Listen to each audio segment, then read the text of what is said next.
Doctor, ¿es cierto que se va a encontrar un caso entre 100.000 en Guayaquil de contagiados? O sea que realmente tampoco ya es tanto el nivel de contagios. Yo creo que los cálculos numéricos tienen variabilidad precisamente porque cuando comenzó la epidemia, como epidemiólogo hacía referencia al gobierno. Para Guayaquil necesitamos 1.000.000 de pruebas, 1.000.000 de tratamientos, para evitar tanto desastre y tanto muertos. Con el auspicio de Clorox, el cloro número 1 del Ecuador, presentamos la entrevista del día. Doctor, la mesa técnica es aplaudida por Latinoamérica entera y por el mundo entero. ¿Qué pasa en Guayaquil? Se pregunta, se pregunta en todos los países, principalmente de América Latina. Paró el contagio de una forma increíble. Sé que han habido reportajes, que han habido entrevistas y que la difusión de lo que ustedes hicieron, las estrategias que utilizaron, pues están están tratando de replicarse en otros países de Latinoamérica. Bienvenido, doctor. Sí, un saludo cordial, Mariela, a usted y a todos los que hacen Radio Fuego y a la comunidad ecuatoriana que nos escucha. En realidad, siempre dijimos desde el principio de la epidemia y lo doloroso que fue sentir a hermanos ecuatorianos que fallecieron, que teníamos que intervenir la epidemia, que la epidemia no hay que dejarla sola. Y ahí es que viene la diferencia entre dos conceptualizaciones que ha habido en el mundo y que tiene varias aristas estas conceptualizaciones. La una es que inclusive hay países como Suecia que la aplica, que es que todo el mundo se contagie, mirar quién responde y tratar que el sistema sanitario respalde y evite la mortalidad.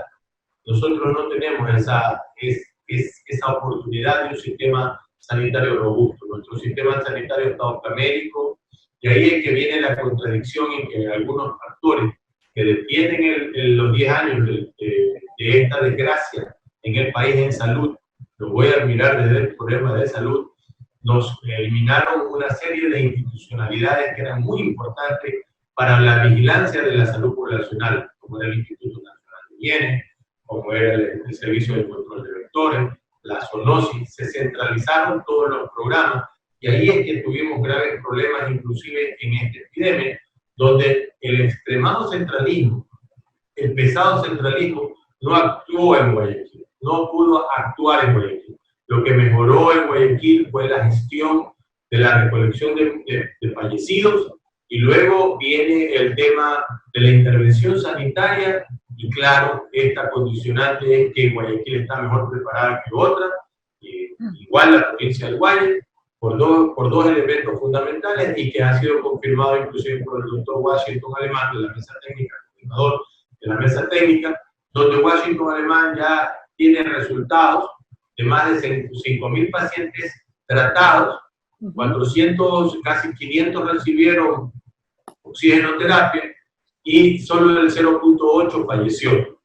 Esa era la concepción que necesitábamos, y que verdaderamente aquí el debate de la hidroxicloroquina, de la ivermectina, es más o menos, Mariela, como el huevo y la gallina. Es decir, el virus produce también lesión en el miocardio y en el endotelio y en el pericardio, es decir, en los tejidos cardíacos, y puede producir arritmia. Entonces no le echemos la culpa a la hidroxicloroquina por el tema de los fallecimientos abruptos cuando esta enfermedad es 3 enfermedades en uno, en la fase vírica, en la fase inflamatoria y en la fase tromboembólica. Y ahí está uno de los resultados reales que debe de ser publicado y debe de ser revalidado por la sociedad entera en el tema de lo que ha hecho la ciudad de Guayaquil. Doctor Andino, realmente hoy día le comentaba a una colega que estuvo con COVID y que yo creo que reaccionó bastante tarde, pero finalmente se curó también con la hidroxicloroquina. En este momento las revistas de medicina que publicaron se están retractando sobre el tema de la hidroxicloroquina porque parece que fue una apreciación o datos equivocados, porque realmente esa mala propaganda que se le hizo no es tan cierta. Y lo que hemos visto, tal vez no hay resultados tan reales porque todavía no hay un remedio, una medicina para la hidroxicloroquina, perdón, para el COVID preciso, pero sabemos cómo ha funcionado de bien la hidroxicloroquina en los tratamientos, sobre todo si te haces un electro y está todo bien dentro de tu sistema cardíaco. Sí, este es un país, Mariela, que históricamente ha sido palúdico. Palúdico. Cuando yo recibí el Ministerio de Salud Pública, yo recibí con 110.000 casos de paludismo. Imagínese, doctor. Y para el paludismo el tratamiento es la cloroquina. Y la estrategia que recibió después de años después, en 2007, el Ecuador recibió un premio por el control de la malaria. Era una estrategia que la hemos dicho desde el principio, diagnóstico temprano y tratamiento oportuno. Entonces, definitivo es que trajimos pruebas colorímetras para el paludismo. Y el laboratorista entregaba la cloroquina sin ningún electrocardiograma. Nuestra población ha tomado mucha cloroquina. En realidad, esto de los eventos, por lo que usted refirió, María, hace un momento, una revista de prestigio como Lancet, yes. La revista es categorizada dentro del quehacer médico. Así es. Y que parecería ser que hay presión de la farmacéutica frente al problema. El hecho de buscar antivíricos como el Remdesivir o tratar de poner en la palestra el negocio frente a la vida y se vuelve a quedar que la Organización Mundial de la Salud, que ha sido errática desde el principio hasta el momento, ha sido errática y ha dado vergüenza. Siempre fue la institución que nos llevó a decir, la Organización Mundial de la Salud lo recomienda, la Organización Mundial de la Salud lo refiere. Hoy yo digo y pongo en duda. La Organización Mundial de la Salud lo recomienda, me pongo en duda. Entonces, definitivo es que ellos tomaron una sola decisión en la epidemia: hacer el aislamiento, el distanciamiento social, ponerse la mascarilla y lavarse las manos, higienización, que han sido elementos que han sido inclusive solamente parciales, porque no han atacado un agente infeccioso, que el agente infeccioso es persistente en los cuerpos y permanente en superficie. Y es por eso que esta epidemia nos deja mucho aprendizaje en el respecto. Hay que eliminar con limpieza, con agua, cloro, jabón, la superficie. Lo que está haciendo la gente y aprendió rápido, a quitarse los zapatos antes de entrar a la casa, fumigar la funda, pasar por un lado externo donde hay algo de jabón, donde dejo mi ropa. Todo se lo ha hecho en ese sentido. Y claro, hay mecanismos químicos que los han cuestionado también, pero que yo no los cuestiono todavía, porque han dado resultados de bajar la carga viral comunitaria. Entonces, el atacar a la gente infecciosa ha sido un rango importante. Y cómo no, el preparar al huésped susceptible. Al huésped susceptible hay que prepararlo con inmunonutrición. Hicimos una guía de inmunonutrición, la divulgamos, la guía de inmunonutrición, porque este virus se aprovecha de la mala nutrición que tiene nuestro cuerpo. Y definitivo es que al final de que entra el anasofaringe por los desmosomas, acidificándolo y entrando en una célula, porque los virus son parásitos intracelulares, luego toma enlaces de la AC, de la angiotensina, precisamente vinculado a la hipertensión, y que luego toma el glutatión hepático. Cuando se nos baja el glutatión y cuando tenemos una deficiente carga proteica de formar inmunoglobulina, el virus se aprovecha para su reproducción. Entonces ahí vienen las teorías del estrés oxidativo, que yo sí le doy mucho valor. Entonces la integralidad de esto es preparar al huésped con una nutrición adecuada. ¿Por qué el 50% de la población que está considerada menor de 35 años, que son los millennials, tiene un ataque menor? ¿Por qué los niños lo atacan menor? Porque su alimentación es diferencial y porque sus cuerpos son diferenciales frente al virus. Entonces, definitivamente, son tres elementos en la cadena de contagio que deben de ser intervenidos. Las vías de contagio, que es lo que ha dicho la OMS y la que ha practicado todo el mundo, el agente etiológico que hay que eliminarlo, saberlo atacar, y el huésped susceptible, dándole una muy buena alimentación por un lado, y por el otro lado, haciendo diagnóstico temprano. La hidroxicloroquina y la ivermectina en los primeros días de síntomas es muy eficiente cuando ya tú tienes un problema inflamatorio tromboembólico que no te da la eficiencia y que verdaderamente es difícil. Póngale lo que le pongas a un paciente, cuando llegan a esta fase, tienen altísimo riesgo de fallecer, y ese es el concepto que ha confirmado el doctor Washington, Alemán Espinosa. Le contaré que el doctor Washington me ha enviado a aislar. Ayer hablé con él, estaba con un paciente, estuve con un paciente, con una persona que está dudoso de haber tenido COVID, pero le salió negativo el hisopado. Entonces, pero me dice, bueno, pero si tiene un poco de síntomas, Mariela, yo te recomiendo que igual te vayas a tu casa por 7 días. Así que me tiene encerradita el doctor Alemán.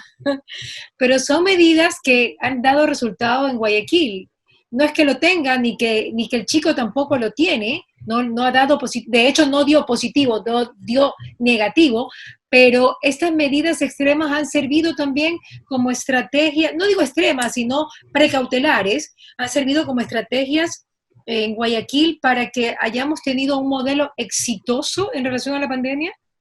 Bueno, en Guayaquil, como en muchas partes de Latinoamérica, hay que tomar la consideración de por qué hubo mayor rango de contagio en nuestra población. Ajá. Y aquí no hay que echarle la culpa a los pobres, por si acaso. Para nada. Los pobres son pobres porque los gobiernos son malos y son corruptos. Y eso hay que decirlo con claridad. Entonces, definitivo es que nuestra población, en el casi 70% de la población económicamente activa del PEA, es informal. Y si el día que no trabaja no come, y un padre viendo llorar a su hijo diciéndole tengo hambre, desespera. Definitivo es que salió a arriesgar su vida. Y es por eso que las primeras cifras que tuvimos en la epidemia del mes de marzo y el de abril fueron cifras altas en población de 20 a 45 años, que es la población económicamente activa. Pero que ahora el de mayor riesgo están dados precisamente a los grupos vulnerables, los que tengan comorbilidades arriba de 50 años, diabéticos, hipertensos o enfermedades que reducen la inmunidad, y las mayores de 65 años, que son la tercera edad. Entonces, definitivo es que hoy tenemos que ir protegiendo a estos grupos vulnerables y que hay que ir mirando, ya que la semaforización es otro de los problemas de la falta de comunicación y educación de nuestra población, que es otra de las cosas que vamos a proponer el 11 de junio, Mariela, que ya estamos invitando a los gobiernos autónomos descentralizados a un webinar que va a ser va a estar por Zoom y por Facebook Live a través del Foro Permanente de la Salud, donde vamos a tener actores como el doctor Alemán, como un PhD Jorge Noro de Argentina, como Francisco Huerta, con toda la experiencia y bagaje, y quien le habla. Vamos a tratar de que la gente de que los modelos de salud cambien. Y los modelos de salud deben de cambiar no en el sentido del asistencialismo. Nosotros estamos confundiendo que la salud es igual al hospital, al médico y al estetoscopio y al medicamento. Y decía Abedi Donadeviano, el gran gestor de la política sanitaria, que el mejor hospital del mundo, ¿sabe cuál es, Mariela? ¿Sabe cuál es el mejor hospital del mundo? No lo sé. ¿La comida? Sí, en parte sí, porque eso decía Hipócrates. Hipócrates, claro. Hipócrates decía que tu alimento sea tu medicamento y tu medicamento sea tu alimento. Pero el mejor hospital del mundo, Mariela, es el que no se necesita. Oh, es verdad. Es el que no lo necesitamos, porque ahí estamos hablando de población sana. Y para conseguir eso, necesitamos cambiar los modelos de corresponsabilidad del riesgo y de la vulnerabilidad al conocimiento del individuo. El individuo debe de comenzar a conocer cuál es su vulnerabilidad. Cuando tú conoces qué sucede, ¿correcto? Porque, definitivo, ahora dices, me mandó a arreglar 7 días. Sí, pero estás reconociendo tu riesgo y lo estás haciendo. Claro, obvio. Y al Claro. hacer al reconocimiento del riesgo, No, te 7 días moviliza. nomás, 7, doctor, no, 7 nomás. Entonces, pero se llama cuarentena. La cuarentena lo inventaron los judíos, no los hebreos. En el Antiguo Testamento, tú lees Levítico y vas a notar que ahí está el libro sagrado de la salud pública, ¿no? Entonces, Claro. Igual que Eclesiastés en 25, referente a esto, Así es lo que refería y decíamos, nosotros tenemos que los gobiernos autónomos descentralizados deben crear direcciones de acción social, salud y educación, DASE, y enseñar desde el marketing sanitario, información, educación y comunicación, los riesgos que tenemos. Si ahora el COVID le tenemos que sacar partido y ayuda, lo tenemos que hacer para todos los problemas sanitarios del país. es verdad. Y eso es lo que estamos promulgando y vamos a promulgar ese día a través de estos actores de gran prestancia y de regambre académico. Guayaquil va a ser un centro de salud en el mundo luego de este modelo exitoso y yo creo que esta gran acción que se ha realizado no solamente con ustedes, con el doctor Andino, que es usted, con el doctor Alemán, pues a la cabeza también, obviamente, el exalcalde Jaime Nebot, María Gloria Alarcón y otro, bueno, Cintia Viteri, por supuesto, nuestra alcaldesa, y otros actores muy importantes que han estado en esa mesa técnica, donde tengo entendido el grupo empresarial guayaquileño tomó digamos que fueron piezas muy importantes para llegar a cada uno de los pobladores y poder hacer las pruebas y entregar el kit, digamos, de medicamentos para que se curen en casa. Sí, ese es el concepto de lo que en salud poblacional nosotros debemos hacer. El concepto es diagnóstico temprano y tratamiento oportuno. Y ojo, en epidemia llega el momento en que tú ya no necesitas la prueba. No necesitas la prueba, necesitas es la clínica. Es decir, la valoración clínica, y hay unas aplicaciones, porque hay otro empresario como Esteban Sevilla, que generaron una aplicación llamada Ecuavida, que tú te puedes hacer el autotest. Tú puedes con tu teléfono, abres la aplicación, pones tus datos y te haces el autotest. Y el autotest te dice, usted es sospechosa COVID, usted no es sospechosa COVID. Busque médico, y inclusive la plataforma te da telemedicina aledaña. ¿Cómo se llama? ¿Cómo Ecuavida, se llama? Ecuavida. Me la bajo y la tengo ahí. Sí, y usted puede, pero en etapa de incubación, que son esos 7 días que podrían ser, uno no puede tener ningún síntoma, pues, en 7 días, mi doctor. En etapa de incubación tú puedes tener cierto grado de transmisión del virus, pero no vas a tener síntomas. Pero no puedo entrar al lab. No puedo entrar al lab. Si tú tienes síntomas, sí. Y la idea es que lo hagas muy temprano. En los 2 o 3 primeros días de síntomas, que esa es la cosa que nosotros necesitamos. Entonces, hay otra aplicación que la utilizamos y bajo el concepto de utilización en esta telemedicina que generaron no solamente uno, sino cientos de médicos. Los médicos caímos enfermos, Mariela, en el mes de marzo y abril, la primera semana de abril, pero no nos quedamos tranquilos. Ante ver el dolor y el drama que vivió Guayaquil, cientos de médicos cogieron sus celulares y comenzaron a hacer telemedicina y a guiar a la gente. No había dónde ingresarse, estaban ingresados en casa. Entonces, definitivamente la solidaridad y ese espacio de que debe la gente, sí debe de entender que nosotros lo que vivimos en esos momentos fueron momentos de dolor, de desesperación, de crisis y de impotencia frente a una enfermedad y la que no estábamos preparados adecuadamente para soportar. Y la pérdida inclusive de hermanos médicos, de trabajadores de la salud, nos hacía inclusive tener un grado de depresión, coraje y a la vez valentía. De seguir luchando porque no había otra forma de hacerlo. Y claro, Luego, con la alcaldía de Guayaquil, se consolida este grupo humano que tienen casi 63 médicos, Mariela. ¡Wow! 63 médicos de diferentes especialidades, terapistas intensivos, están también reumatólogos, pediatras, infectólogos, epidemiólogos. 63 médicos son los que conforman la mesa técnica y claro, con la coordinación del doctor Alemán, llegaron a tener el primer esquema de tratamiento en debate, en revisiones, en noches enteras, de tratar de compartir información y buscar la mejor evidencia.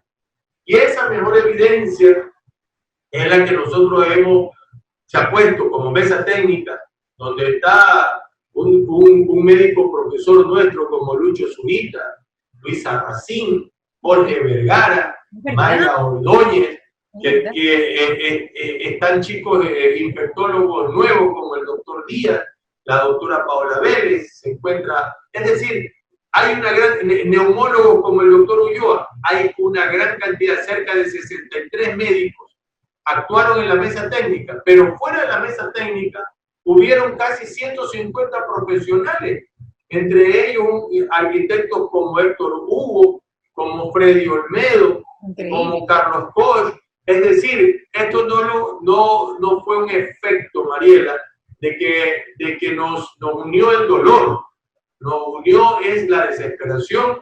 Así y que verdaderamente sin conocernos muchos, nos llegamos a conocer a lo menos por una vía llamada WhatsApp y que a la larga fue y luego este sistema operativo de hacer videoconferencias que verdaderamente nos llevaron a generar esta gran cantidad de labores. Yo creo que aquí hay homenaje para aquellos que verdaderamente hicieron lo que tenían que hacer, verdaderamente héroes anónimos que no tienen nombres y apellidos, pero que tenemos que recordarlo los guayaquileños y los ecuatorianos, que inclusive en contraposición del mismo Ministerio de Salud Pública, que hasta la fecha endosa tratamientos, Mariela, nos dejen en indefensión frente a los tratamientos, porque el Ministerio de Salud Pública no ha endosado un solo esquema de tratamiento.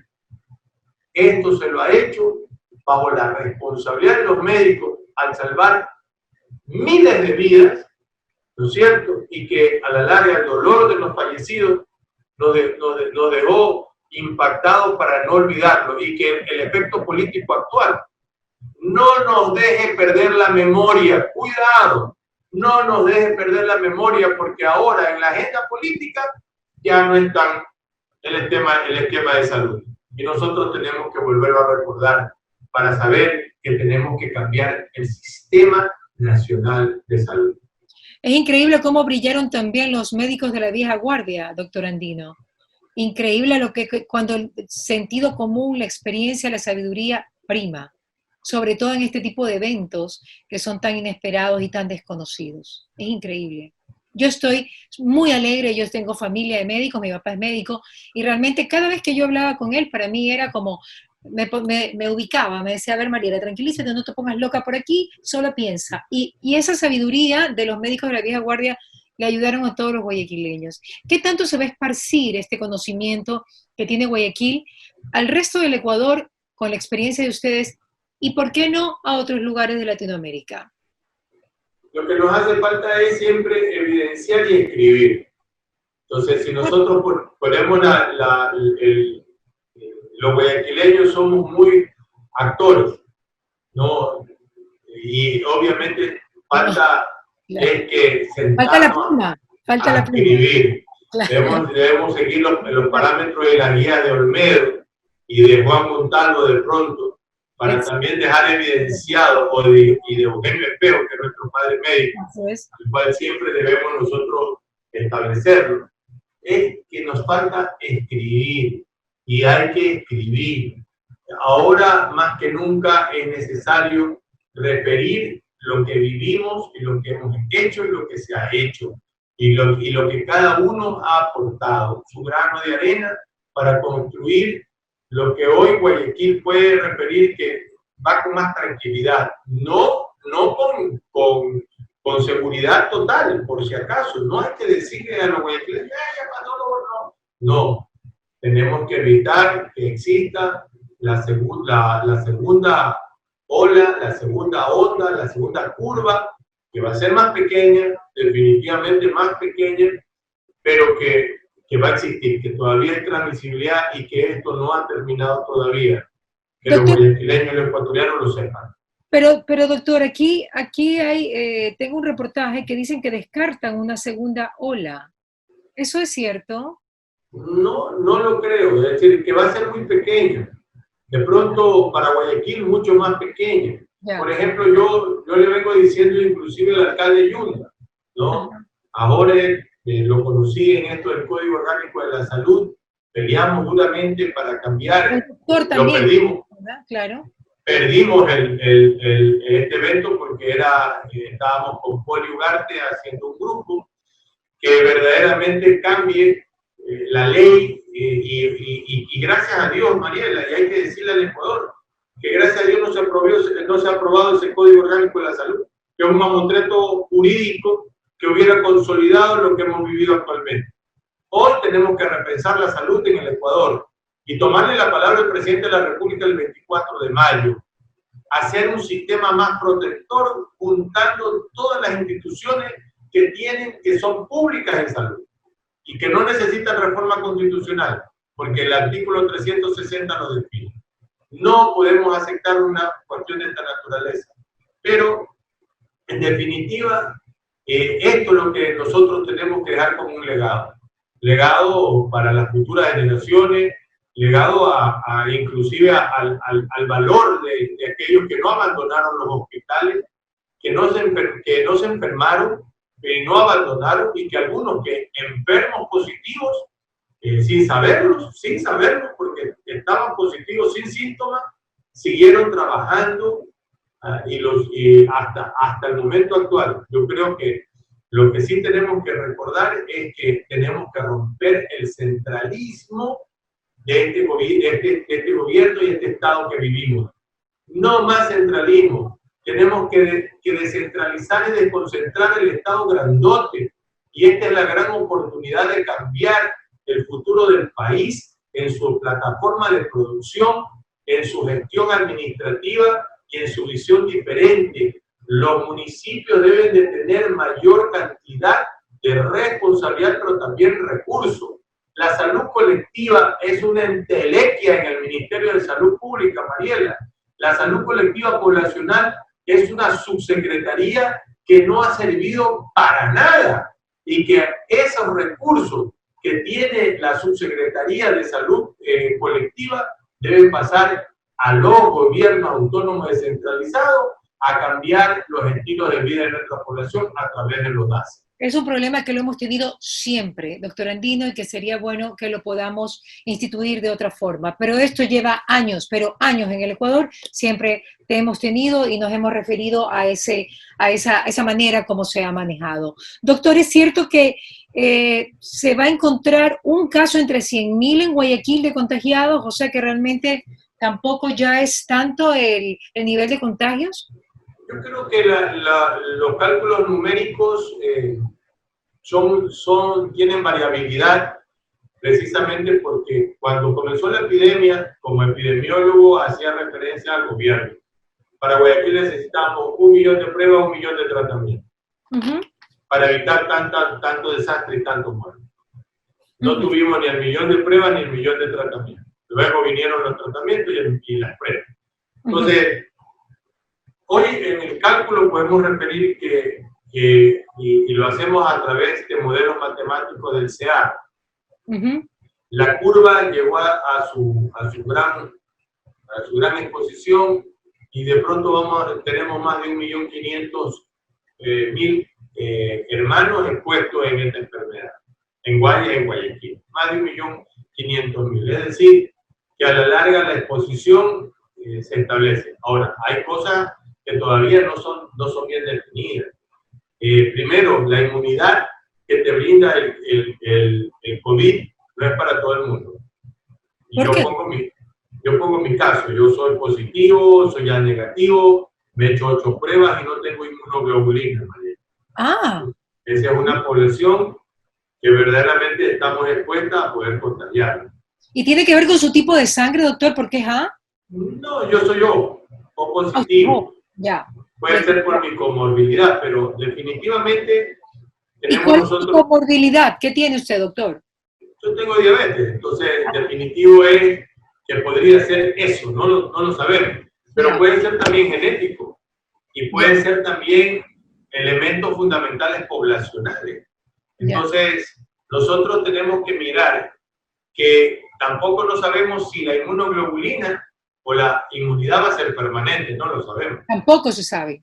Puede ¿Ya? ser que si te dice a ti que en un año se acaba la inmunoglobulina o el virus muta, Exacto. entonces podemos tener nuevamente esta enfermedad. Sí, Claro. los virus son cíclicos Así. y cíclicos en años, cada 100 años se repiten cosas parecidas, Exacto. ¿no?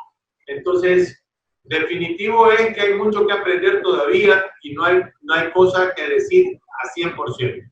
Lo Claro. único que podemos referir es que Guayaquil tiene mayor seguridad, pero también con el aprendizaje y la seguridad de la gente a salir como debe salir. Y que una de las cosas que todavía es una propuesta que la hemos referido del Foro Permanente de la Salud, no en la mesa técnica. El foro ha dicho que hay que hacer distanciamiento horario. Es lo que usted decía en el Desde reportaje. el inicio, y no hemos todavía aprendido al distanciamiento horario. Las cámaras, todas las cámaras de producción, de construcción, de comercio, deben de procurar tener horarios diferenciales para evitar las grandes aglomeraciones que tiene Guayaquil en sus horas pico. Ver a un individuo en calor haciendo una cola bajo sol con una mascarilla puesta no es lo más humano. Entonces nosotros tenemos que tener un diseño de un Guayaquil desde las 6 de la mañana hasta las 10, 11 de la noche. Wow. Donde ¿Y la delincuencia? ¿Y la delincuencia, doc? La delincuencia se va a generar o va a determinar cuando la fuerza pública también ayude y también el hecho de la producción. Acuérdese que los países más pobres son los países más enfermos y los más inseguros. Claro. Nosotros necesitamos generar un espacio de productividad. Y cuando estamos en crisis, hay una gran oportunidad, Mariela, Claro. de cambiar todo, de cambiarlo todo. Y al final, si no hemos aprendido en esta crisis, no vamos a aprender nunca. Pero lo que sí tenemos que enterrar es algo, y darle un fallecimiento político a la vieja clase política del Ecuador. Eso es lo que tenemos que hacer. Un fallecimiento político a la vieja clase política del Ecuador y que renazcan los nuevos líderes para que este país salga adelante desde la producción, desde la educación y desde la salud. ¿Y usted cree que el próximo presidente tiene que ser doctor? Yo creo que podría, y quién sabe sería. Acuérdense que hubo un Isidro Ayora, un Galo Lara o un Galo Plaza. Galo Lara. No, Galo Plaza. No, definitivo, fueron médicos y no lo hicieron mal. No lo hicieron mal. Entonces, yo creo que a lo que tenemos que apostar es a la sociedad de cambio, María. Así y es. tenemos que ayudar a los millennials a reaccionar. Son el 50% de una población que no tiene un interés formal ni en el quehacer político ni en la acción social vinculada de movilización. Son los millennials los que nos tienen que dar una nueva cara, un nuevo rostro a este Ecuador, un Ecuador diferente. Y ustedes, los comunicadores sociales, que vienen del mismo padre, ¿no? Acuérdense que venimos de Eugenio de Santa Cruz y Espejo, los dos, los médicos y los comunicadores sociales. Que lo veo ahí detrás suyo, puede ser. Ah, sí. Ahí lo veo. Yo soy un eugenista puro. Sí, así lo veo, ahí lo veo. Y verdaderamente Eugenio fue el mejor ecuatoriano, el mejor ecuatoriano, definitivamente, por todo. Porque fue autodidacta, porque no lo recordamos en la mente, porque fue indígena, porque dio las primeras declaraciones de los derechos de las mujeres, las sociedades patrióticas, luchó precisamente contra el Imperio Español y dio junto a Nariño los pasos para provocar la independencia de las Américas. Fue Espejo y su pensamiento con Nariño, que luego lo tomó Manuel Espejo, claro, que se casó con José María Lequerica y generaron el primer grito de independencia en el Ecuador, todo ese grupo de patriotas bajo el concepto y el pensamiento de Eugenio Espejo. ¿Y cuál es el grito que usted quiere dar? No me diga que viva la patria, ¿no? No. El grito que yo quisiera dar es: Ecuador sí se puede, juntos podemos, y que vamos a hacer una lucha por la vida. Luchar por la vida no solamente es por la salud, es contra el hambre, contra la corrupción, contra la ignorancia. Vamos a luchar por la vida. Tenemos que luchar por la vida. Doctor, ya para finalizar con esas palabras tan lindas suyas, se dice que pasaríamos muy pronto a semáforo en verde, pero que primero se van a hacer unas pruebas de prevalecencia. ¿Qué tan posible es? Yo digo también para la parte económica, doctor, porque usted sabe que esto también está muy estancado y también la gente puede fallecer por su parte económica. ¿Lo ve posible? Que ya han pasado 15 días del amarillo, ¿ok? Y no hemos visto gran cantidad de contagios. Yo creo que la mesa técnica también ya debería abrir, que está la alcaldesa al frente, pues también para pasar pronto, yo diría que a un semáforo en verde, con las debidas precauciones, y la idea suya de horarios es fantástica, fantástica. A mí me encanta. Y además en esta pandemia no hemos tenido horario. Primera vez que la gente me contesta a medianoche de trabajo con la gente a cualquier hora. Ya no hay horario. Con esta pandemia se acabó el 9 to 5 de los gringos o el 9 a 6 de los latinos. Se acabó. En esta pandemia estamos trabajando, si podemos, 24 horas al día.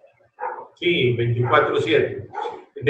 Ahora, yo por el concepto, desde antes de pasar al semáforo amarillo, desde el Foro Permanente de la Salud, no de la mesa técnica, pues no hemos responsabilizado, y algunas veces lo hice inclusive con algunos periodistas, referir que Guayaquil ya estaba preparado. ¿No? Ya estaba preparado, pero no está preparado todavía para la nueva normalidad. A nuestra población le falta prepararse para la nueva normalidad. Podemos pasar de aquí a la próxima semana, porque ya vamos a tener 21 días y no hemos tenido mayores impactos al respecto. Eso nos ratifica la hipótesis del inicio, nos ratifica. Hay una confusión de las cero prevalencias ahí, que lo he estado conversando con el doctor Alemán, en debates que verdaderamente son inentendibles muchas veces y que tenemos que hacer presunciones y hemos hecho presunciones. La presunción del cero prevalencia, lejos de tener el número de casos, es la transmisibilidad. Para mí es la transmisibilidad. Y va reduciendo la transmisibilidad. Entonces, en la reducción de la transmisibilidad, nosotros debemos recordar que el semáforo verde no es una normalidad completa. A pesar de que cuando estábamos en rojo parecía amarillo y cuando estábamos amarillo pareció verde. No es que somos tan disciplinados y eso tenemos que reaprender. Y ahora es que debemos saber que es el 70% del espacio de aforo, de condiciones, de concentraciones humanas. Entonces, no es el 100% cuando pasamos a verde. Esta normalidad no es el 100%. Deberá seguir siendo el 70%. Ya estábamos en 50%, pero ya parecía 70%. Entonces vamos a ir a 70, ojalá no parezca 100. Pero, pero con un 70% yo creo que los restaurantes, los centros comerciales y los negocios es lo que normalmente se da, ¿no? Y si se da en diferentes horarios, creo que es muy bueno para la economía también de Guayaquil. Sí, yo creo que eso es lo más importante. Después de las guerras, las pandemias y los terremotos, y usted que viene de una provincia que ha sufrido mucho, ¿cierto? Igual que su distinguido hermano Leonardo, mi gran amigo, sí. Siempre hemos estado debatiendo todas las cosas que pasan en el país. Creo que viene el hambre, ¿no? El hambre es lo que más afecta a una población después de estos eventos y que nosotros tenemos que trabajar muy fuerte. Pero hay noticias interesantes y lo dijimos nosotros. Primero, Nunca debimos haber pagado la deuda externa, ese valorativo de 720 millones de dólares. No creo que íbamos a caer en default. Tenemos que con China hacer una renegociación de la deuda. Debemos renegociar la deuda. Tenemos que aperturar la banca extranjera para que vengan créditos a menor interés, y que los banqueros tienen que ser conscientes, porque han sido los grandes chulqueros de nuestra patria y que ahora han sido solidarios en parte, y bueno, les ha tocado ser solidarios, y que no van a tener gran afectación, pero tienen ellos que comenzar a competir con la banca internacional. Ya tenemos que cambiar el esquema. Menos del 5% probablemente, ¿no? Pero debe de ser así para poder reactivar las economías en el país. Entonces, y lo otro es cambiar la matriz productiva. El mundo necesita alimentos. Nosotros somos la gran riqueza hídrica, total, terrenal, y la diversidad que tenemos es desde esa producción del hombre del campo. Que mire, y voy a tocar algo importante con usted, que a la larga he querido escribir en mis redes, y lo voy a hacer entre hoy y mañana, es que ¿cuántos medios de comunicación tiene el Estado ecuatoriano, María? ¿Cuántos medios? ¿Cuántos medios de los medios públicos? Medios públicos, sí. Es que yo tengo conciencia de unos, no sé, 10, pueden ser, entre radios y canales, pueden ser. Correcto. Y el periódico, que creo que se lo va a cerrar. Entonces, y periódicos, y revistas que habían, ¿no? Entonces, dígame usted, ¿por qué a los pobres, a los excluidos, a los que no tienen acceso, los seguimos golpeando, creyendo que la educación por esta vía la van a tener? Hoy veía con lástima y dolor niños subidos en árboles para interconectarse, Mariela. ¿Por qué no educarlos por la televisora pública? ¿Por qué no desde 8 de la mañana? Pero se están dando. Doctor, yo entrevisté hace pocos días a la ministra.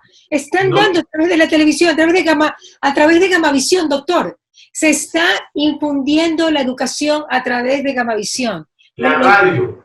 Me lo dijo la señora ministra hace 4 días. Pero no es la normalidad de lo que he visto yo hoy día en chicos de Manabí y en chicos de Guaya Rural. Pero en cambio sí se está dando. Probablemente lo que falta es comunicarlo más, ¿no? Pero se está dando a través de Gamavisión, que es un canal público, se está dando la... Y debe universalizarse con las radios. Exacto. Y generar inclusive... Probablemente pasarán allá en algún momento, como lo hace Argentina, ¿no? Como lo hizo Argentina. Pero claro, por ejemplo, yo me acuerdo mucho que nosotros teníamos un programa en radio, en una de las radios, para no meterlos en conflicto a ustedes, ¿no? Que se llamaba la Escuela Popular, y lo hacíamos a través de cuentos. ¡Ay, qué lindo! Lúdicamente. Lúdicamente. A través de cuentos. Y era una cuestión popular para darle mensaje de salud. Entonces, y te cuento, y te hago el cuento. Y entonces tú el cuento y le haces la novela. Entonces, acuérdese usted que de repente escuchábamos los hermanos Coraje por la radio. Claro. Y no nos perdíamos un solo capítulo cuando éramos chiquitos, cuando nuestros padres la escuchaban. Exacto. Entonces, es la misma mecánica. Posiblemente tenemos que reaprender a generar una educación diferente, que sea progresista y transformadora y popular, y dejar la educación tradicional del PowerPoint y del profesor en aula. Yo soy docente universitario. A mí me tienen ahorita al lado de los cabellos, y mire, veo que le voy a enseñar algo. Mire, este es un libro de educadores cubanos. Con dibujos. Sí, pero dinámicas. Ajá. Técnicas precisamente para la educación. Técnicas de aprendizaje, de pensamiento. E inclusive nosotros tenemos que direccionar la educación de acuerdo a la producción. No podemos darle educación general. ¿Qué le interesa al chico? La geografía de pronto, por decirle algo, sí me interesa que escriba bien, sí me interesa que lea bien, sí me interesa que haga cálculos básicos, pero me interesa que si él vive en la tierra y produciendo a su padre, me debe de interesar las nuevas técnicas de producir la tierra y de darle valor agregado y de la comercialización de su producto para que no sea estafado. Este es el momento también que las cadenas que se han hecho bastantes recursos ahora de la comercialización alimentaria también comienzan a retomar que no pueden tener tanto porcentaje bajo el concepto de la explotación popular. Es verdad, es verdad. Bueno, las escuelas técnicas, ¿no? Que tienen que reactivarse para darle a cada uno su lugar, sobre todo en lo que somos, un país agropecuario, que es lo más lindo que podemos tener. Y es increíble, doctor, como nunca nos faltó alimento. Siempre tuvimos que comer. Y eso es algo que tenemos que darle gracias a Dios. Gracias, doctor Andino, me encanta verlo. Espero tener un abrazo. Dios te bendiga. Gracias al auspicio de Clorox, el cloro número 1 del Ecuador, hemos presentado la entrevista del día.